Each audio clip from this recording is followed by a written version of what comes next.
Buenos días. Buenos días. ¿Qué tal? ¿Cómo estás? ¿Cómo estás? Pues muy bien. Muy Pues iluminado, muy bien, te aquí veo. confinados. Qué luz más chula tienes. Bueno, fíjate, aquí tenemos el ordenador principal de la casa, el de sobremesa, pues Sí, cerquita de la luz y de las plantas. Ya que ya te estamos veo ya. confinados y lejos de la naturaleza, nos traemos un poquito de naturaleza a casa, ¿no? Claro. ¿Qué tal estás tú? Muy bien, la verdad es que muy bien. Estaba comentando hace un ratito que es un Viernes Santo raro, ¿no? Porque hay quien me decía, uy, pero mañana vais a Totalmente. hacer directos y es festivo. Digo, bueno, lo del festivo hay que cogerlo muy con pinzas, ¿no? Porque es un festivo bastante raro, obviamente. Bueno, Sí, sí, estamos en tiempos en que nos perdemos un poco la perspectiva de en qué día estamos, qué hora es. Bueno, es una situación singular para todos, sin duda. desde luego. Bueno, pues mientras se va uniendo la gente que tenemos convocada, quiero Ujú. explicaros que hoy vamos a hacer un... Esto no sé si Joan... No, no lo sabes, es una sorpresa. Hoy vamos a hacer una cosa un poco diferente. Y es que mientras estamos haciendo este directo, Fernando Abadía está haciendo el suyo, que es un mini taller en el que él va tomando notas de manera totalmente visual con dibujos y va a hacer un taller en directo para su comunidad, para sus seguidores, explicándoles cómo tomar notas de una conversación como la que vamos a tener Joan y yo. Entonces él va a hacer como un doble trabajo, ¿no? Entonces ahí se nos Fantástico. ocurrió que lo que podríamos hacer es, para poder ver el trabajo, no podemos hacerlo en directo obviamente porque la tecnología todavía no nos permite conectarnos a dos directos a la vez, pero cuando terminemos vamos a conectar con Fernando y saldrá Joan, entrará Fernando y veremos el trabajo que ha hecho de la conversación. Así que también os invito a que si no habéis experimentado nunca con tomar notas haciendo dibujos, bueno, podéis ir viendo lo que está haciendo Fernando y con un A3 o dos A4 pegados y dos rotuladores, uno de ellos negro, podéis ir tomando notas de la conversación que vamos a tener Joan y yo. Entonces, bueno, es una, Fantástico. es una cosa distinta que creo que puede ser interesante. Muchos de nosotros nos Muy bien. consideramos, yo me he considerado negada para el dibujo, pero viendo lo que hace Fernando, te das cuenta de que no se trata de ser dibujante, sino de plasmar de manera visual las notas de una conversación. Así que ahí estáis animados todos a hacer ese trabajo con Fernando y os recuerdo que a las 11 menos un poquito conectaremos con él directamente en su cuenta. Bueno, Joan Clotet pasó por nuestro podcast La Revolución 4.0 hace unos meses. Entonces estaba en Ferrovial, ahora nos contará un poco cuando empecemos cómo ha sido su tránsito. Y después de muchísimos años en el mundo de la tecnología, a partir de 2016 puso foco en lo que más le gusta, que son las personas. Joan se denomina humanista digital, ahora nos va a explicar exactamente esto que es, y con él queremos abordar algo que él trabaja mucho, que investiga mucho, de lo que es speaker, formador, y es el futuro del trabajo. Se habla muchísimo, se ha hablado hasta ahora muchísimo del futuro del trabajo, de qué iba a pasar, y ahora estamos en ese punto de inflexión tan bestia, que ese futuro del trabajo del que hemos estado hablando tanto tiempo, no sé si está en el mismo punto o está cambiando, ¿no? Entonces, para empezar, Joan, ¿qué ha pasado desde la última vez que nos vimos en Barcelona, en esa torre maravillosa de Ferrovial que se ve toda Barcelona hasta ahora? Bueno, pues ha pasado que salí de Ferrovial el día 13 de marzo, fíjate qué fecha más buena escogimos, o sea que estoy aquí confinado en familia desde el día 13 de marzo. Después de 17 años fantásticos, en las que realmente ha sido una etapa fantástica de mi vida profesional y personal, pero bueno, yo tenía ya desde hace bastante tiempo, unos cuantos años te diría, pues la vocación de trabajar por mi cuenta, y esto en la compañía también lo sabían. Entonces, bueno, mi trayectoria profesional viene del mundo de la consultoría. Inicialmente estuve 13 años en una gran consultora, siempre alrededor de proyectos de cambio y con la tecnología como protagonista. Luego pasé a posiciones de dirección de sistemas de información, con lo cual mi vida siguió en una siguiente etapa en la dirección de áreas de tecnología, gestión del cambio, pero siempre con mucho foco en las personas y mucho interés en el crecimiento personal. Entonces hice un cambio en 2016, pasé al área de personas en Ferrovial, por tanto, en los últimos 5 años, digamos que tengo alineado mi corazón, mi bolsillo y mi cabeza en lo que yo soy, Nada, y es nada, algo que nada me fácil, considero por cierto. nada fácil, De nada conseguir, fácil. quiero decir, no de hacer, sino de conseguir, ¿no? Esa alineación de lo que quieres hacer. Sin duda, sin duda. Pero es algo que podemos hablar durante el día, durante esta conversación también, ¿no? Es algo que momentos como estos quizá nos invitan también a reflexionar quiénes somos de verdad. Yo me presento como humanista digital. ¿Qué es Soy un humanista digital? Para mí es una manera de expresar en dos palabras lo que soy y no presentarme solamente con lo que estudié hace muchos años o la semana pasada o de qué trabajo o trabajaré pasado mañana. Entonces hice un ejercicio ya en 2013 para definir con las menos palabras posibles pues cómo me siento y lo que soy. Y para mí pues combina de alguna manera mi experiencia y mi vocación, que es una profunda vocación por las personas, por ayudar a las personas a que se conozcan mejor y a que crezcan, tanto a nivel individual como colectivo, y un uso de la tecnología también para contribuir a esto. Entonces, bueno, en mi vida profesional ha estado siempre de la mano de ayudar a cambios positivos a las personas, a las organizaciones, con la ayuda de la tecnología, y para mí una manera sencilla de explicar lo que soy, lo que puedo ofrecer a la compañía o clientes para los que trabaje es lo que soy. Soy un humanista digital. Y luego cuento pues qué roles hago en qué determinadas compañías, pero invito también a que todo el mundo haga una reflexión de cuando nos presentamos quiénes somos, no solamente qué rol tenemos en qué compañía, porque eso cambia y la identidad no tanto. Decía el sabio Marcet, que lo nombro siempre porque creo que todo lo que dice es, bueno, te sé muy fan de él también. Totalmente. Que sí. Es una época fantástica para pensar, porque tenemos mucho tiempo y como el día a día se nos come, no dedicamos tiempo a pensar, ¿no? Y ya no solo pensarnos como personas, sino repensar también las compañías. Cuando dices que tú en 2013 te redefiniste o te repensaste, seguiste un proceso, ¿no? De manera proactiva. Digamos que ahora estamos en un momento en el que no es proactiva, es casi reactiva, ¿no? Porque muchas personas se pueden ver metidas dentro de casa. ¿Y cómo explicarías qué mecanismos tenemos para desencadenar ese repensarme? Es decir, entramos casi dentro de un terreno del coaching, ¿no? ¿Qué preguntas me tengo que hacer para saber si lo que estoy haciendo es lo que quiero hacer? Si cuando termine todo esto que está pasando, que yo estoy segura de que muchas personas están viendo cosas en sus compañías y en sus organizaciones con las que no están del todo de acuerdo, o incluso a nivel profesional, ¿cómo desencadenamos ese mecanismo de esto que estoy haciendo realmente es lo que quiero hacer? Y si la respuesta es no, ¿qué cosas puedo hacer para cambiarlo? Bueno, es una gran pregunta, ¿no? Es una gran pregunta porque yo soy de los convencidos de que en las compañías hay un gran capital, digamos, de talento y de motivación latente, que se queda de alguna manera limitada o segmentada por el rol que hacemos, el departamento en el que estamos, las capacidades de nuestra compañía, del momento en particular.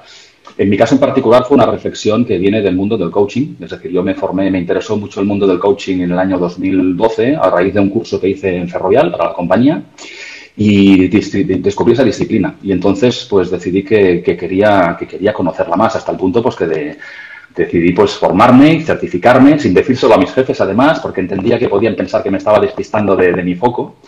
Cosa que ahora no creo que sea así. Pero bueno, invertí en algo que es el coaching, que es una disciplina como otra para ayudar a las personas a conocerse mejor y a sacar más potencial de lo que sabemos hacer, ¿no? Y creo, y lo he comentado muchas veces también, que generalmente estos cambios, especialmente los más radicales, no solamente a nivel profesional, suelen venir por factores externos. Ahora estamos todos metidos en un factor externo que nadie fue capaz de prever y que nos obliga a parar y a pensar, como tú decías, ¿no? Entonces, muchas veces estos cambios de quiénes somos, hacia dónde vamos y qué podemos aportar a nuestra compañía o al mundo, pues vienen, digamos, activados por factores más externos. Externos puede ser tu cliente, que empieza a pensar que no haces lo que deberías, tu jefe, puede ser un aviso de tu cuerpo, tu salud, que te avisa que las cosas a lo mejor no estás cuidando tus emociones o tu cuerpo como deberías. Puede ser tu pareja, que te diga tenemos que hablar, que no suele ser a lo mejor introducción de una conversación agradable, o sí.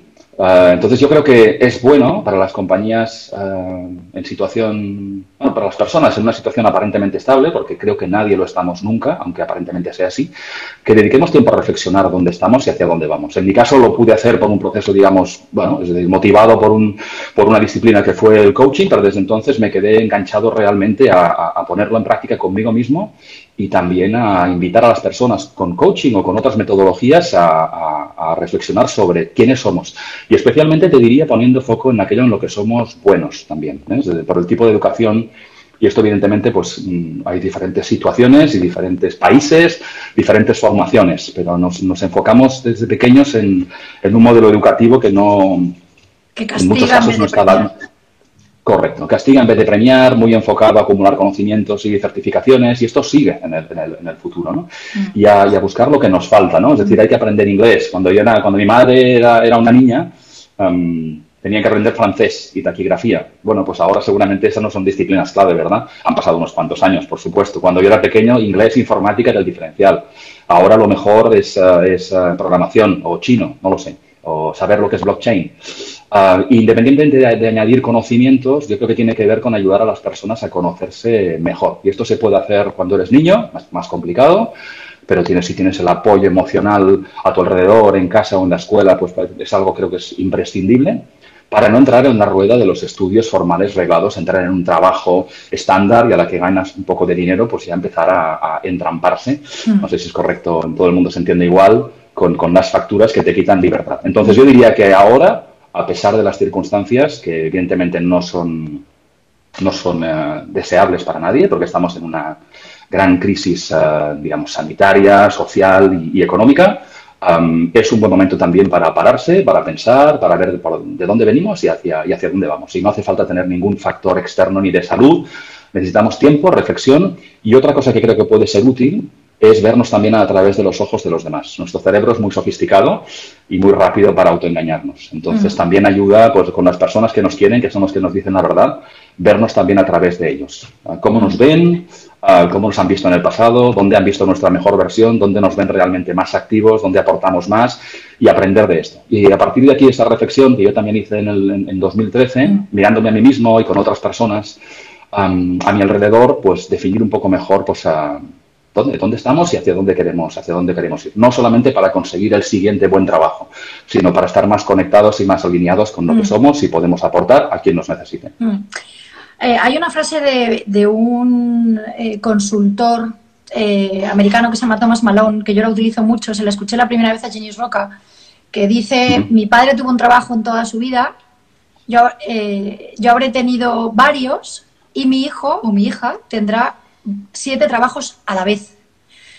Esto que ya lo venimos diciendo, hablando del futuro del trabajo desde hace años, ¿crees que tiene un cambio brutal ahora con el impacto del COVID-19? Es decir, ¿va a haber una aceleración? Creemos que va a haber aceleración de muchas cosas, pero este modelo en el cambio de trabajo, que yo ya no sé si incluso hay que cambiar hasta la definición de trabajo, ¿no? Porque muchos de nosotros que ya hacemos esos 7 trabajos a la vez, no consideramos que son trabajos, son proyectos, creo que tiene otra denominación, ¿no? Pero este futuro del trabajo al que vamos, ¿crees que se va a ver empujado, acelerado, cambiado por esta crisis sanitaria, sociosanitaria? Pues yo creo que sí. Por un lado, digamos que luchamos con las inercias que todos tenemos, ¿no? Las inercias de las organizaciones, las inercias personales, pero aquí estamos todos obligados a parar y a probar cosas que a lo mejor no todo el mundo hacía en el pasado, ¿no? Y a salvar barreras de distancia, temporales, digitales. El trabajo, como dicen, es un estado, ¿no? No es un sitio ni un lugar. Y ahora vamos cambiando un poco el modo en el que estamos, conviviendo además en cada uno en su circunstancia, con su familia, con las personas con las que conviva, o si vive solo o sola, pero estamos realmente cambiando ese chip constantemente, ¿no? Y estamos en el mismo espacio. Yo creo que esto va a dar un empujón clarísimo. Primero, para que muchas personas, desgraciadamente, pues cerrarán compañías. Es decir, habrá empresas que no soportarán esta crisis. En esta conversación, 490.000 puestos de trabajo, que era una fuente que él tenía, de las empresas que se van a cerrar. Y claro, aquí hablamos de empresas, no hablamos de las personas que trabajan en esas empresas, ¿no? Claro. Sí, hay un informe también de esta semana de la Organización Internacional del Trabajo que hace una estimación tanto a nivel macro en los diferentes países y el impacto va a ser muy, muy grande, ¿no? Se evalúa que más grande que en el 2008, ¿no? Al final son previsiones. Si fuéramos buenos haciendo previsiones, pues habríamos visto venir lo que está ocurriendo ahora. Eso no significa que estemos al remolque de las circunstancias, ni a nivel, digamos, organizativo, ni a nivel personal, pero está claro que la que viene realmente es grave. Y que además hay sectores más afectados, ¿no? Es decir, el vuelo que no se ha realizado ya no se realizará, porque eso ya ocurrió. La comida que no se ha servido en el restaurante anteayer porque estaba cerrado ya no se va a servir. Entonces, bueno, pues desgraciadamente las compañías que no tengan capacidad para mantener sus operaciones o músculo financiero para aguantar, digamos, este paréntesis, sufrirán o tendrán que cerrar, pero también es una ocasión magnífica para afinar las neuronas, ¿no? Y para repensar, y muchas compañías lo están haciendo ya y lo están haciendo muy bien. Es decir, estamos en una situación circunstancial y vamos a ver cómo gestionamos el paréntesis para que el final del paréntesis sea un mejor inicio. Entonces, no hay que ser excesivamente iluso pensando que no va a ocurrir nada, que paramos unas pocas semanas y todo seguirá igual, ni mucho menos, pero creo que esas inercias que te decía al principio que todos tenemos, las personales o las organizativas, es una situación que si no aprendemos en esta ocasión, ¿cuándo va a ser? Entonces, bueno, habrá sectores que lo sufrirán más, habrá que lo sufrirán menos, habrá compañías que tendrán un liderazgo a la altura de las circunstancias que les permitirá mantener sus operaciones y gestionar bien su corto plazo para poder sobrevivir o incluso reorientarse o ser más fuertes e incluso hacer en unas pocas semanas lo que nos lleva años a hacer o no hacemos nunca, ¿no? Por resistencias propias de gestión del cambio. Sí, el otro día lo escribía en Vía Empresa porque hablaba con un amigo directivo de banca que me decía que en 10 días habían salido más proyectos digitales, sobre todo, que en 10 años, ¿no? Porque se habían roto todas las resistencias. Y a mí esto me hacía pensar y es duro el pensamiento, es decir, algunos sectores que ahora mismo tienen a mucha gente trabajando desde casa, que se están dando cuenta que realmente aplicando unas buenas formaciones, protocolos, se puede trabajar desde casa. Y luego también mucha gente que se van a dar cuenta en las empresas de que son prescindibles. Y sé que esto que estoy diciendo es muy serio, pero esto está provocando un cambio tan bestial en el modelo de trabajo que va a haber gente que cuando vuelva a su puesto de trabajo le pueden estar diciendo ya, pero es que hemos podido funcionar sin ti, ¿no? Entonces va a haber una remodelación, creo que en muchos equipos. Uno, quienes no se hayan sabido acoplar al teletrabajo, que también puede ser que las compañías no hayan dado la formación suficiente, porque como bien sabemos los que teletrabajamos, teletrabajar no es encerrarte en casa y trabajar, sino que tiene toda una serie de componentes alrededor. Pero creo que aquí el cambio también va a ser producido por toda esta situación, ¿no? De quién va a ser prescindible, quién no, quién puede trabajar desde cualquier parte del mundo y quién no, ¿no? Como decía Fernando de la Rosa, cuánta gente y cuántas empresas se van a ver en pelotas cuando baje la marea, ¿no? Porque no llevaban bañador. Sin duda. Va a haber las dos vertientes, ¿no? Realmente la compañía... Cada vez creo que son un poco menos, pero las hay todavía, que se enfocan en el presentismo, es decir, trabajas y estás allí presente y realmente te ves activo y haces muchas cosas. Y ahora estamos en una circunstancia que nos invita a estar haciendo no muchas cosas, sino quizá las adecuadas. Porque estamos en una situación de crisis en la que conviene hacer cosas distintas, extraordinarias, para tener resultados extraordinarios, aunque sea la mera supervivencia. Entonces, muchas personas se han visto obligadas o invitadas a dar ese paso en digital, el cordón umbilical, digamos, que les mantiene en contacto con su familia primero. La incidencia también de lo doméstico en lo profesional ocurre hace muchos años, ¿no? Y tener videoconferencias cuanto antes, pues lo más fácil era acercarse a ver a ese compañero o llamar a un despacho, y de repente ahora no hay otra, una llamada telefónica o esta profusión, digamos, de sistemas de videoconferencia de todo tipo, que estamos haciendo todo un máster en todas las tecnologías disponibles, ¿no? Pero está claro que, como tú decías, el presentismo no tiene ningún sentido, y las personas que realmente estén preocupadas ahora en si cuando van a volver van a ser prescindibles, yo les invitaría a pensar qué pueden hacer distinto. Es decir, sí, porque esto es posible que ya se lo estén viendo venir. Sin duda. Las propias personas que estarán diciendo, ostras, estoy aquí en casa y... Claro, Susana.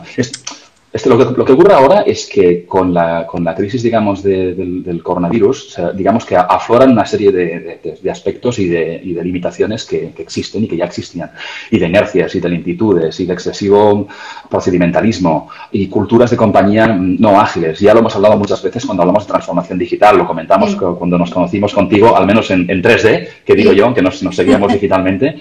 Y ahora esto aflora limitaciones. Entonces yo siempre tiendo a pensar en qué puedes hacer tú distinto, es decir, en lugar de que pensar qué puede hacer tu compañía por ti, ¿no? Sin duda, igual que decía Kennedy, es decir, ¿qué va a hacer el gobierno por mí? ¿Qué va a hacer mi compañía por mí? Por supuesto que tienen responsabilidades, gestores, líderes a todos los niveles, pero la pregunta para mí es, ¿qué vas a hacer tú distinto? ¿Te ficharías otra vez cuando vuelvas a tu compañía? Revisa realmente si lo que estabas aportando sigue siendo necesario.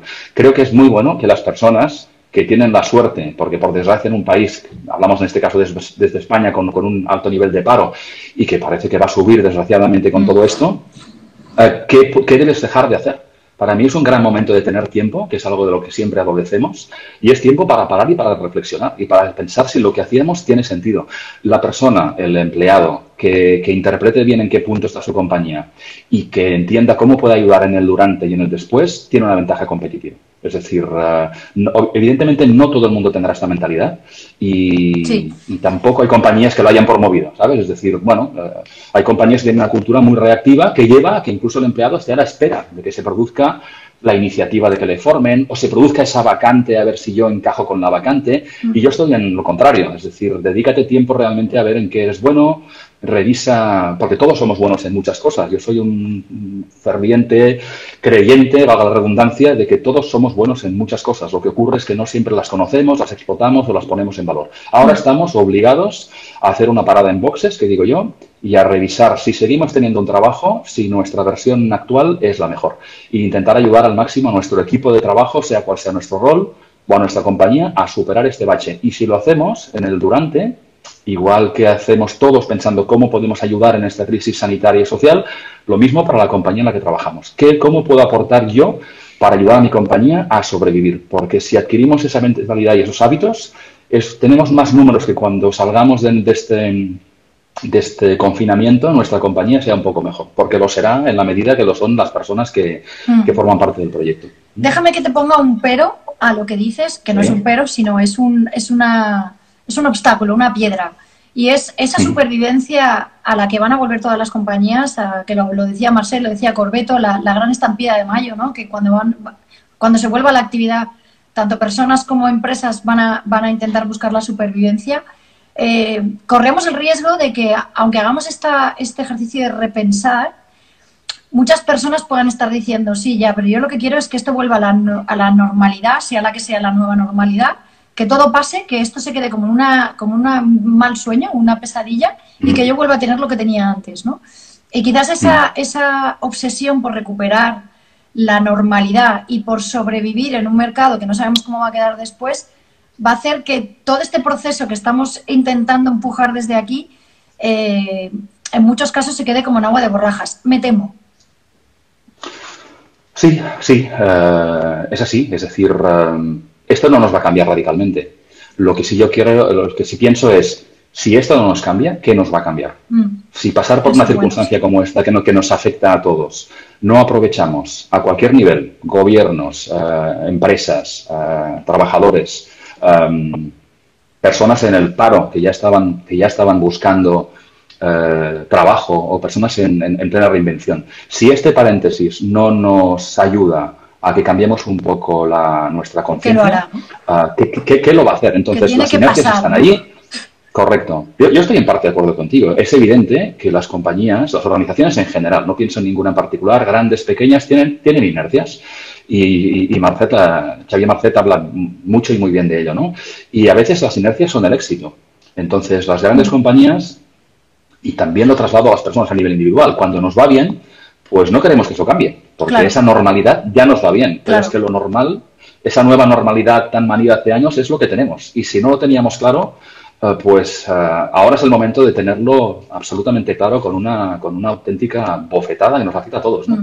Entonces, volveremos a compañías con inercias y está en nuestra mano también el luchar contra ellas. Y desde luego no dar nada por asumido ni nada por estable. Es decir, yo siempre comento que las personas que piensan que están en un puesto de trabajo estable, en una compañía estable, tienen deberes pendientes. Porque cuando de repente eso se termina de manera abrupta e inesperada, empieza una reflexión que es muy traumática para la persona. Y he tenido muchas conversaciones en el ámbito del coaching en personas que han perdido su trabajo de manera inesperada y no es que estén preocupadas en ver de qué van a trabajar, es que tienen una crisis total de identidad y es muy razonable y es muy comprensible. Entonces va a haber mucha necesidad de la que las personas hagan esa reflexión de ver qué pueden hacer distinto o mejor para su compañía o para otras compañías, ¿no?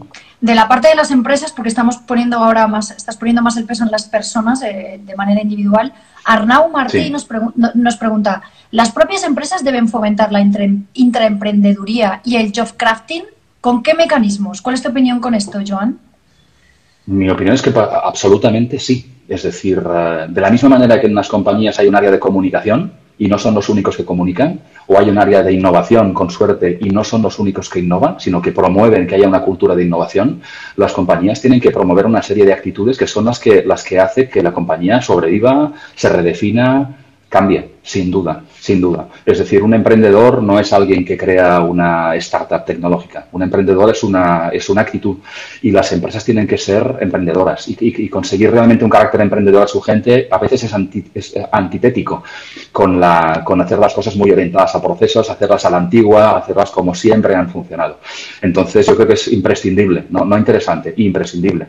Y los mecanismos pasan porque ese tipo de habilidades estén presentes. Es decir, fichar a gente que tenga esta actitud, esta mentalidad, ayudarles, promoverles, es decir, promocionarles, cuidarles, pagarles bien, es decir, hacer que las personas tengan una sensibilidad y una motivación y un reconocimiento por ser emprendedoras.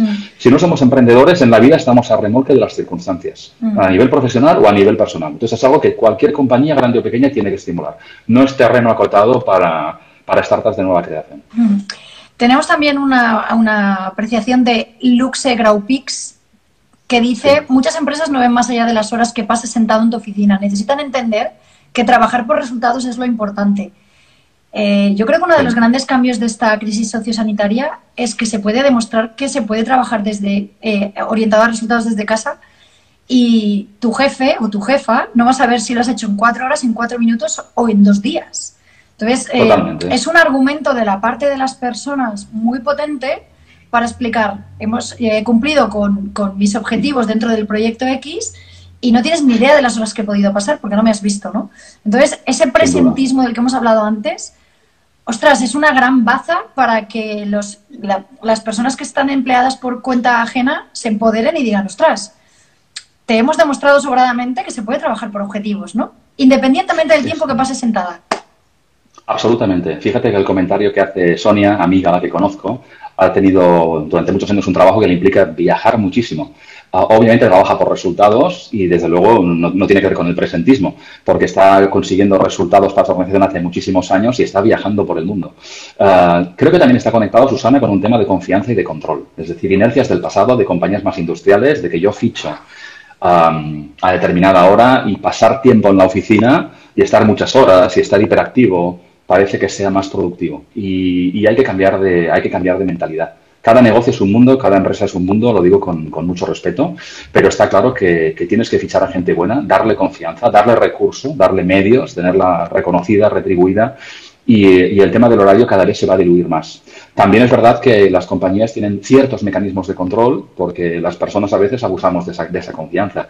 Será, creo, muy interesante tener una lectura después de este confinamiento de ver cómo han reaccionado las compañías. Lo estamos viendo ya, ¿no? En un montón de compañías que yo conozco que están activas, reorganizadas, conectadas y más innovadoras que nunca, te diría. Algunas están acostumbradas desde siempre porque las personas trabajan en ubicaciones distintas y tienen resultados exactamente iguales, ¿no? Desde luego el presentismo está muerto, por decirlo así de claro, ¿eh? Joan, tú que has trabajado en Ferrovial, que es una empresa que tiene decenas de miles de trabajadores de diferentes áreas, además, una empresa de servicios bestial, muy grande. Quiero decir, tienes una visión de los puestos de trabajo muy amplia.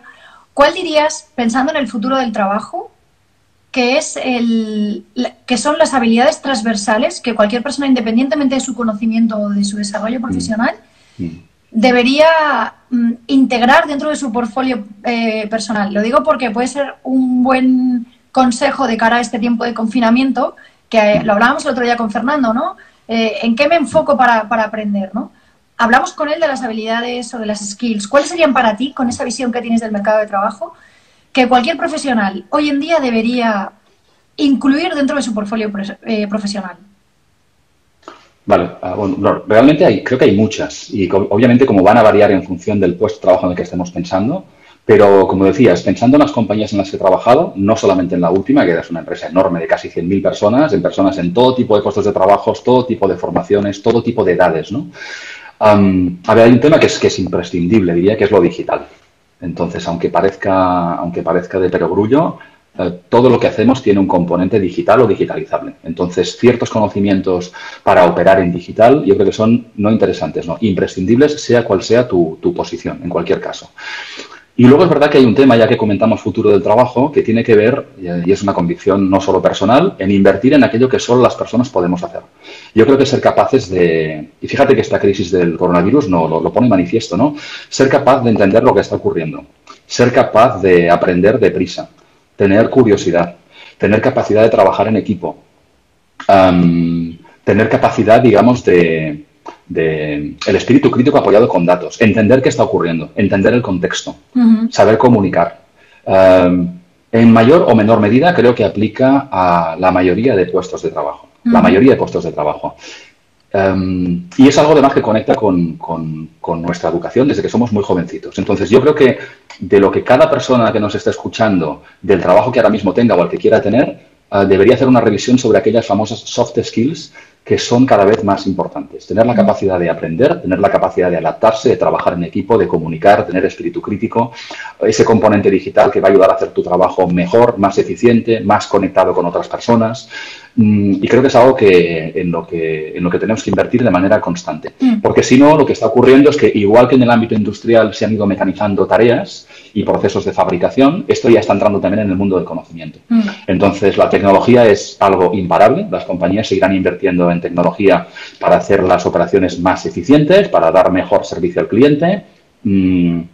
Y esto hace pues que nosotros tengamos también, nos sentimos, digamos que invitados, empujados, como digo yo, a ser más personas, a ser más humanos. Entonces, la tecnología, desde la invención de la rueda hasta la inteligencia artificial más invasiva en el ámbito del conocimiento, seguirá llegando. Entonces, eso creo que a las personas nos invita a poner en valor aquello en lo que realmente podemos aportar como seres humanos y entrar en el terreno del espíritu crítico, la ética, las emociones, lo racional será cada vez más trabajo de robots. El melón de la tecnología y la robotización y el futuro del trabajo en ese sentido, pero antes déjame que te haga un inciso legal. Y es que, como bien apunta Víctor Muñoz, cuando hablamos del presentismo, es como si estuviéramos en dos mundos, ¿no? Estamos viendo que se puede trabajar desde casa y cumplir objetivos, pero ¿qué pasa con la última ley que tenemos en la que precisamente se obliga a las compañías a que fichen, ¿no? Esto también tiene que empujar a que haya un cambio desde el punto de vista normativo, ¿no? Por parte ya no de las compañías, sino de los gobiernos. Y esto, permíteme que te diga que creo que no va a ocurrir y que va a ser un cambio bastante más complejo, ¿no? Sí, es probable, desgraciadamente es probable, y estoy contigo. Yo solo es más un deseo que una previsión, porque nadie puede hacer, creo, previsiones muy certeras de que realmente esta crisis también ayude, ¿no? A que las organizaciones, los gobiernos tengan que tomar medidas extraordinarias, tomar decisiones rápidas, flexibilizar, eliminar procedimientos. Entonces, hay ciertas cosas en el durante van a ocurrir que espero que dejen un cierto pozo cuando termine esto. Es verdad que hay compañías que han intentado realmente trabajar en el tema del teletrabajo y ahora se sienten realmente liberadas y reforzadas. Hay otras que lo descubrirán ahora y luego la ley, como siempre, pues va, por desgracia, por detrás de nuestras necesidades, ¿no? Entonces, esperemos que las normas y las regulaciones se vayan adaptando a las necesidades, ¿no? Idealmente del futuro, como mínimo del presente. Retomo lo de antes. Cuando estabas hablando de las skills, estaba esperando que dijeras una que no has dicho, que no es exactamente una skill. Para mí es una habilidad digital vestida de otras cosas, que es la marca personal, de la que se habla mucho, de la que tú también haces conferencias y formaciones. ¿Cuál dirías que es ahora la importancia de la marca personal de cara al nuevo futuro del trabajo? A ver, la marca personal ha sido importante siempre, la tenemos. Proyectamos una marca, a lo mejor no somos conscientes de lo que proyectamos, ¿no? Lo que marca la diferencia es que eso seamos conscientes y lo gestionemos en nuestro favor. Fíjate, en la medida, incluso aparcando por un momento lo digital, ¿no? Es decir, todos tenemos una reputación, una imagen de cara a los demás, ¿no? Cuando una persona va a la oficina y dice, mira, acabamos de fichar a tal persona y viene de tal compañía. Ah, pues yo le conozco y dan ciertas apreciaciones, que es la fama que le precede, ¿no? También en sentido negativo, ¿no? Entonces, en un momento en que estamos todos a un clic de distancia, En un momento en que estamos todos revisando qué podemos hacer distinto, qué podemos hacer mejor, qué podemos dejar de hacer, cómo queremos que las compañías nos conozcan, en un momento en que habrá personas que perderán su trabajo y tendrán que reactivarse y actualizarse para ponerse en valor y ofrecerse al mercado, pues es más importante que nunca. Es decir, gestionar tu marca personal yo creo que es no interesante, es imprescindible. Ha ocurrido siempre, lo hacemos cada vez con más conciencia, con más herramientas, lo digital nos ayuda. Y creo que también que hay un tema generacional. Hay muchas personas, y en los cursos que damos y las charlas que damos, que por su etapa vital, por lo que ha vivido, no ha necesitado tanto gestionar esa marca personal y ha visto más en lo digital más riesgos que oportunidades, ¿no? No necesidad. Estar en LinkedIn pues solamente cuando tengo que cambiar de trabajo o ignorar de alguna manera las redes sociales porque no veo que me aportan, ¿no? Estar ahí me van a llamar proveedores pesados, ¿no? Quizá también estas semanas sirvan para descubrir lo bueno que hay también en darse a conocer, conectar, aprender en digital. Yo creo que va a ser cada vez más importante y más imprescindible. Desde que una persona joven termina sus estudios hasta cuando quieres cambiar de trabajo. Y te diría que es algo que tenemos que trabajar de manera constante. Una vez más, no de manera reactiva cuando es necesario, sino que hay que aprovechar para redefinir exactamente qué somos, qué queremos ofrecer al mundo y ponerlo en valor también en redes sociales, ¿no? Va a ser cada vez más necesario, ¿no? Yo creo que, no sé si estarás de acuerdo, que la marca personal está muy vinculada, es verdad que a directivos y en grandes empresas, pero está muy vinculada a los freelance, a los profesionales independientes. Y tengo dos preguntas para ti que una nos la hace Modomgar y dice, ¿puede ser la gran oportunidad para los freelancers expertos en una materia? Mira, yo diría que freelance somos todos. Que tienes un blog que se llama Humanismo Digital, que tienes una trayectoria de 30 años en tecnología, en consultoría, y que ahora mismo tienes una gran oportunidad como experto freelance. Sí, yo diría, la tenemos todos. Es decir, yo tengo un cierto mantra personal que es que freelance somos todos. A veces somos un freelance, permíteme el símil, a tiempo completo, trabajando para una sola compañía, pero la mentalidad que creo que es más sana y que nos protege más del futuro y nos genera más oportunidades es tener esa mentalidad de freelance. El trabajo se va a ir fragmentando. La compañía en la que trabajas. Aunque no te acompañe, correcto. Vale. Y a lo mejor no deberías trabajar para esa compañía.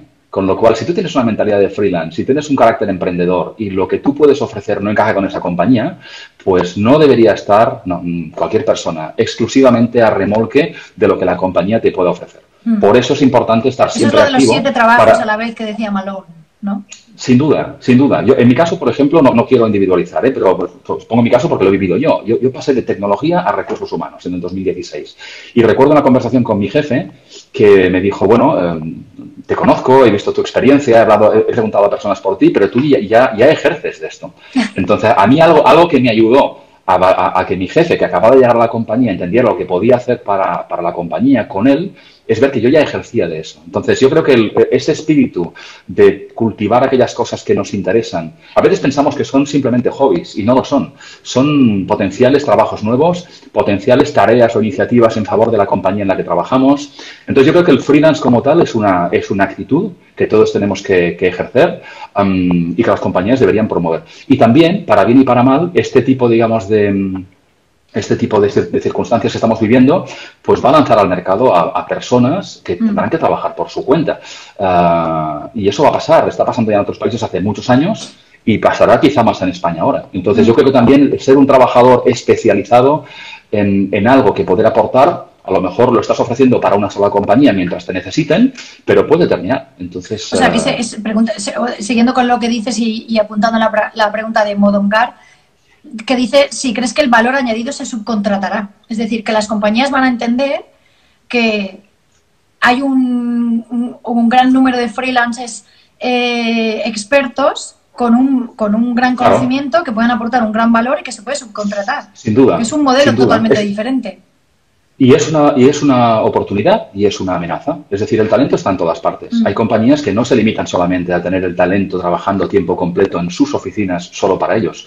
Buscan el talento donde está. y el talento bueno es escaso y todas las compañías compiten por él.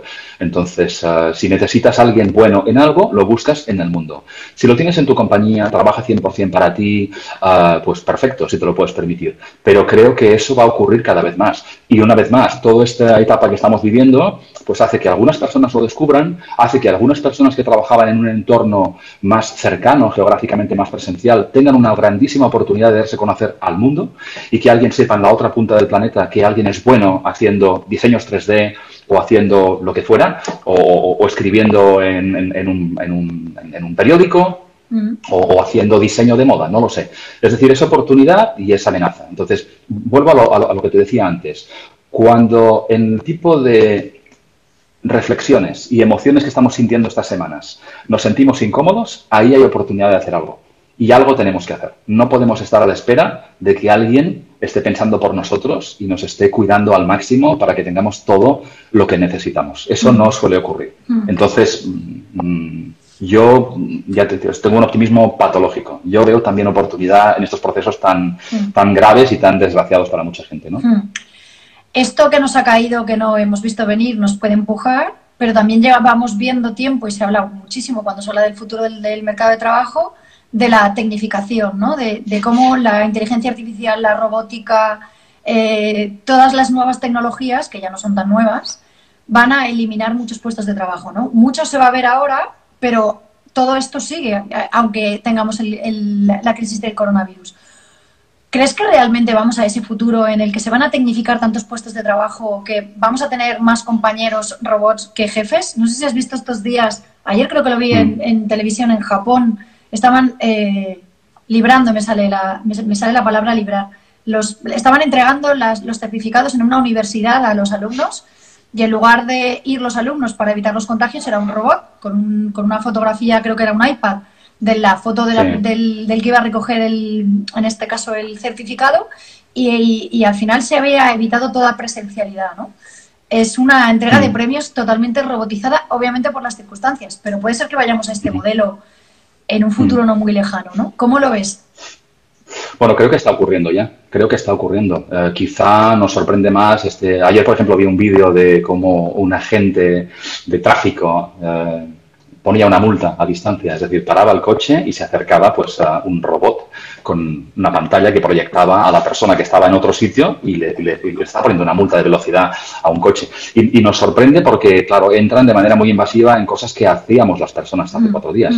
Pero probablemente hay compañías que están muy automatizadas, es decir, una porque es muy conocida por todos, que es Amazon, ¿no? De la que más que menos hemos sido consumidores, ¿no? Es un trabajo en que hay muchos compañeros robotizados, un trabajo muy tecnificado. Entonces yo creo que eso también es imparable, está ocurriendo ya, está ocurriendo en nuestras casas. Los que tenemos un disco barredor, una Rumba, es una tecnología con cierta inteligencia, como mínimo espabilada, totalmente asumida. Y en casa pues preferimos que lo haga este pequeño robotito a hacerlo nosotros, por ejemplo, ¿no? Y respecto a que tengamos compañeros o jefes robots, sí ya existen. Es decir, hay call center muy sistematizados que antes tenían muchísimas personas y ahora tienen menos personas, pero las personas que tienen a lo mejor son las mejores y son buenas y están bien retribuidas por ellos. No sé si pongo un gran ejemplo, pero hay grandes trabajos que están ocurriendo a día de hoy. Y en cuanto a los jefes robóticos, déjame decirte que hubo un estudio a final del año pasado que hicieron Oracle y una organización, una consultora que se llama Futuro del Trabajo, en que entrevistaron a más de 8.500 personas, yo creo, en 10 países, en la pregunta si se asumirían trabajar para un jefe robótico. Y sorprendentemente el 64% dijo que sí, que estaría dispuesto a tener un algoritmo por jefe. Eso tiene que ver seguramente con qué tipo de jefe tienes, ¿eh? Todos hemos tenido jefes excesivamente racionales, robóticos, fríos, asépticos, no emocionales y básicamente centrados en los resultados, la eficiencia, totalmente previsibles. Yo si puedo elegir, prefiero no trabajar con jefes robots. Ahí también hay una oportunidad de ser líderes, jefes, más personas, porque no querremos trabajar cada vez menos. Las personas quieren trabajar con empresas robóticas o con jefes robóticos. Para eso ya están los robots. Y creo que también que las personas, y eso también es una convicción personal, tenemos que delegar en la tecnología. Aunque parezca que nos estamos tirando piedras al tejado, tenemos que utilizar la tecnología para hacer mejor lo que hacemos. Es decir, intentar delegar en la tecnología para liberar tiempo para hacer otras cosas. Obviamente, quien su trabajo realmente depende de hacer cosas muy mecanizadas, tiene mucho más riesgo. Pero quizá, y ahí tengo ejemplos muy interesantes, ¿eh? Te puedo contar dos muy rápidos, dos anécdotas rapidísimas. Un taxista en Madrid, lo he contado muchas veces, ¿no? Pero tenía mucha tecnología en el coche y me sorprendió. Le dije, oye, caramba, sí que vas tecnificado, ¿no? Bueno, pues este chico relativamente joven me dijo, sí, me ha gustado desde siempre, utilizo la tecnología, me ayuda a dar mejor servicio a los clientes y además creo que tal como está el futuro del trabajo, me dice, no sé si usted conoce el informe de la Universidad de Oxford del 2013, ya le estaba escuchando atentamente a partir de aquel momento todavía más. Me dijo esto, el de Oxford, y me dijo, ¿no? Sí, y el de la Universidad de Oxford, que uno de los primeros, digamos, informes que tuvo bastante relevancia respecto a automatización. El futuro del trabajo se llamaba, sí, Osborne, correcto, y el otro no me acuerdo cómo se llamaba. Sí, exacto.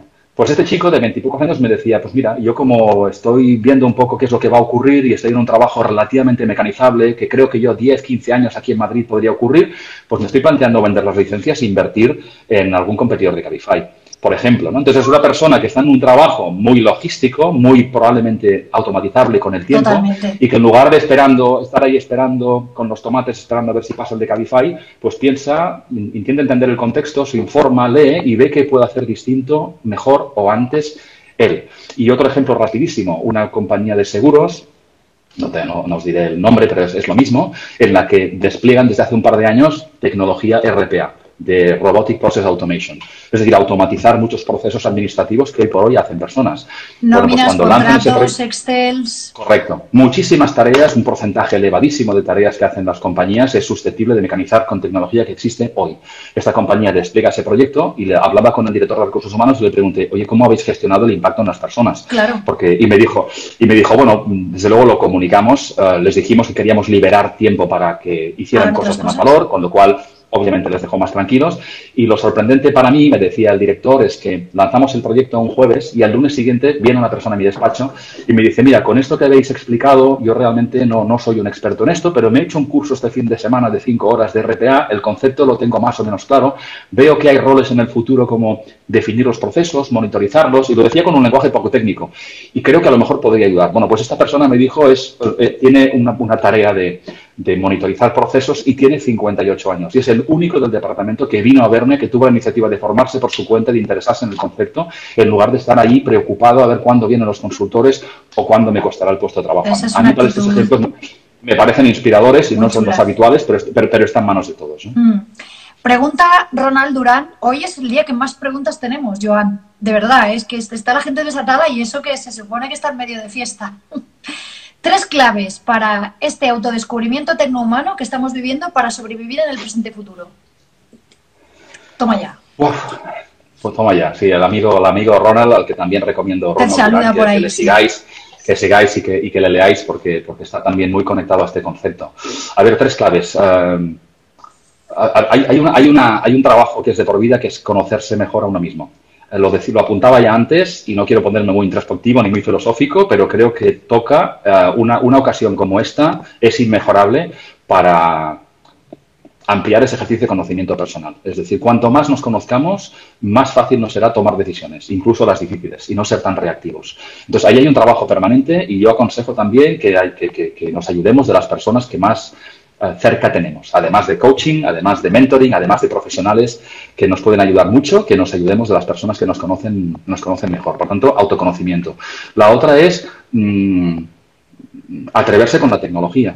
Es decir, no hace falta ser experto en blockchain, pero no hace falta mucho tiempo y mucha iniciativa para mirarse un vídeo en YouTube de 1 minuto para entender como mínimo el concepto. Y eso pasa por curiosidad y un poco de iniciativa. Entonces, la digitalización de nuestras funciones pasa por tener algo de curiosidad y romper ciertas barreras que pasan por dar un primer paso. Porque realmente también en digitalización no sabemos de lo que somos capaces hasta que no tenemos otra. Y ahora estamos en unas semanas en que todos realmente estamos experimentando y viendo a muchas personas que era impensable que les viéramos con ciertas destrezas tecnológicas que nos había costado muchísimo tiempo, que habíamos perdido la esperanza que las tuvieran, ¿no? Por tanto, autoconocimiento, romper barreras tecnológicas, y la otra para mí es el aprendizaje permanente. El aprendizaje que no significa solamente hacer curso. El otro día también lo explicaba Fernando, que es un gran experto en la materia, y es aprendizaje en sentido amplio que nos permite digamos, a incrementar nuestro valor, conectarnos con otras personas, ser capaces de aportar más valor, ser más flexibles, poder cambiar de trabajo o de trabajos o simultanear diferentes tareas para la misma compañía o para otras, no dejar de aprender. Aprender no es algo que deberíamos hacer si tenemos tiempo. Aprender tiene que formar parte de nuestro ADN, sea cual sea la circunstancia. Déjame que haga un inciso antes de lanzarte una pregunta, y es que Jordi de Dipsela, que es una startup valenciana que, al igual que tú, es seguidor incondicional de estos desayunos, Sí. cita a Xavier Marcet y dice: las máquinas tomarán decisiones en la certidumbre, pero necesitaremos a las personas para tomarlas en situaciones de incertidumbre. Ha sido Jordi nombrar a Marcet lo tenemos aquí escuchándonos a los dos, aprovecho para saludarlo porque es maestro de ambos. Y hecho este inciso, quería preguntarte, Joan, tú que tienes 2 hijos en la adolescencia, que conoces el mercado de trabajo, que tienes una dilatadísima experiencia, que estás enfocado en las personas, que conoces la universidad y conoces la formación, ¿qué narices tienen que estudiar nuestros hijos de cara al futuro? Ostras, esta es una pregunta buenísima y muy delicada, ¿no? Porque entra en el terreno, digamos, de nuestro rol como padres, ¿no? Y en algo que es muy íntimo y muy personal, ¿no? Yo no soy quien para dar consejos a nadie sobre este tema. Lo que sí digo es que con todos el amor de nuestro corazón y con todos nuestros recursos intelectuales y emocionales queremos lo mejor para nuestros hijos. Y a lo mejor nos estamos equivocando invitándoles a formarse o a orientarse en un mundo que ya no existe. Entonces, yo creo que hay un punto de conciencia que tiene que ver con nosotros mismos. Es decir, para mí el reto, también para con mis hijos, es ayudarles, con mi mujer, ayudarles a conocerse mejor a tiempo y a tomar mejores decisiones. Y creo que ahí tenemos un gran déficit, que lo iremos mejorando con el tiempo, de tener conversaciones de calidad a tiempo. En casa, en el colegio, para tomar mejores decisiones. Entonces, ahí también creo que tenemos que ayudarles a apostar y a invertir en lo que son buenos. Es evidente que una persona que decía Ken Robinson, claramente, quizá no con 4 años. Y hay iniciativas fantásticas, no tendremos tiempo hoy, pero hay iniciativas fantásticas y la tecnología también puede ayudar en eso. Pero creo que tenemos que ayudar a nuestros hijos a conocerse mejor, creo que tenemos que ayudar a nuestros hijos a ser más creativos, más artistas en lo que hagan. Yo, en mi caso, mis hijos son bastante artistas como concepto. El mayor, además, es músico y diseñador 3D, o sea que en casa vivo ese proceso creativo. Y creo que es un reto como padres el que seamos conscientes de la influencia que ejercemos en ellos. Si tenemos la suerte de estar en un contexto, primero de tener una educación, de tener un contexto, digamos, de soporte emocional, intelectual y económico en el que podamos tomar mejores decisiones, tenemos que ayudarles, nosotros, los profesores, a conocerse mejor a tiempo y a invertir en lo que son buenos, porque gran parte de las cosas en las que históricamente nos hemos formado nosotros por generación o estamos formando a nuestros hijos no las harán personas dentro de unos años. Entonces yo creo que esas habilidades que antes comentábamos y estos aspectos más que tienen que ver más con la ética, con la empatía, con la habilidad interrelacional, como decíamos antes, o decía la persona que hacía la pregunta, ¿no? La capacidad de entender el contexto, el espíritu crítico, saber tomar mejores decisiones con datos. Esto no se lo vamos a explicar a un niño de 5 años, pero no tiene por qué ignorarlo una persona hasta los 23 cuando empieza a buscar un primer trabajo que supuestamente es el suyo. Entonces, yo creo que tenemos que ayudar a nuestros hijos con buenas conversaciones, con buenas preguntas, y además intentando complementar su formación académica, que está claro que no tiene que ser una apuesta única por los conocimientos y las certificaciones. Esto es absolutamente insuficiente. Y hay iniciativas buenísimas también, te mencionaré un par muy rápidamente. Hay una academia en Barcelona que se llama Up Training, que descubrí hace un año, fundada por una mujer además muy interesante, que lo que tiene es un gimnasio, que en lugar de ser un gimnasio para el cuerpo, es un gimnasio para tu carrera profesional. Y está enfocada a tener un espacio de coworking en el que tienes chicos jóvenes y no tan jóvenes, en el que tienen una serie de talleres y de inputs para tener conversaciones, para conocerse mejor, trabajar su marca personal, desarrollar su proyecto, tener feedback de sus compañeros, antes de tomar decisiones de qué voy a estudiar o qué trabajo voy a escoger o qué haré en el futuro. Y una segunda, que se llama Singularity Experts, que es un servicio en Internet que te ayuda con una serie de 50 cuestionarios de tipo psicométrico a conectar tus habilidades y tu vocación con los trabajos del futuro. Y me parece una iniciativa excelente. Han hecho un trabajo enorme durante 2 años para inventariar los 3.000 trabajos del futuro. Y a partir de un servicio que están vendiendo a través de la web, ayudar a las personas a dedicarse algo de tiempo y un poco de dinero, a conocer mejor de qué son capaces, en qué son buenos y cómo conecta esto con trabajos del futuro y además cada uno de esos trabajos qué itinerario formativo tiene. Que como te puedes imaginar, y antes lo apuntabas tú, no es una relación 1 a 1 de estudio esto y trabajo para esto toda mi vida. Es una combinación de habilidades técnicas, humanísticas, creativas y combina formación presencial en España o formación digital en el mundo, donde esté. Y como estas hay otras, ¿no? Entonces, difícil la respuesta de qué deberían estudiar nuestros hijos. Mi único consejo, si puedo decirlo así, es ayudarles, siendo más conscientes como padres, de que dejarles ser ellos e invertir también en aquello que son buenos, sin cuestionando mucho los estereotipos que nos han servido a nosotros, que venimos del siglo pasado. Bueno, tienes muchas felicitaciones, luego te miras el directo con tranquilidad, porque estás resultando muy inspirador y de mucha ayuda. Nos estamos quedando casi sin tiempo. Antes de lanzarle la última pregunta a Joan, me gustaría recomendaros su blog, lo podéis encontrar en joanclotet.wordpress.com. Se llama Humanismo Digital y tenéis muchísima más información, además de la actividad muy interesante que tiene el LinkedIn, donde compartes muchas cosas que yo sigo. Quería lanzarte ya la última pregunta porque para los que os habéis unido más tarde os recuerdo que nada más terminemos con Joan, nos vamos a conectar con Fernando Abadías y nos va a enseñar en directo cómo ha hecho las notas visuales de esta conversación que hemos mantenido Joan Clotet y yo durante este ratito. Dentro de 10 años, cuando nos veamos y volvamos a hacer un directo con un holograma, yo qué sé, ¿cómo habrá cambiado? ¿Cómo te lo imaginas? ¿Cómo te imaginas el mundo dentro de 10 años, Joan? Pues mira, ojalá nos veamos dentro de 10 años, pues significa que estamos vivos, por lo tanto, por la oportunidad de hacer cosas, ojalá que sí. Y mira, ya que hablamos de esa combinación de tecnología y humanismo, haciendo un poco el símil, a mí me gustaría que recordáramos esto como una gran oportunidad para hacer un reset. Un reset, o sea, que pensáramos en el pasado de que sirvió para hacer un cierto reset individual y colectivo, que fue una circunstancia, digamos, tan singular que nos ayudó a hacer un reseteo de nuestras concepciones, de nuestros hábitos, nuestras formas de trabajar, de soltar patrones negativos y de hacer las cosas distinto, mejor o dejar de hacer cosas que no ayudan, que sirvieron en el pasado, pero que no servirán tanto. Y quizá también, pues, que más que menos actualice al menos en una versión su sistema operativo.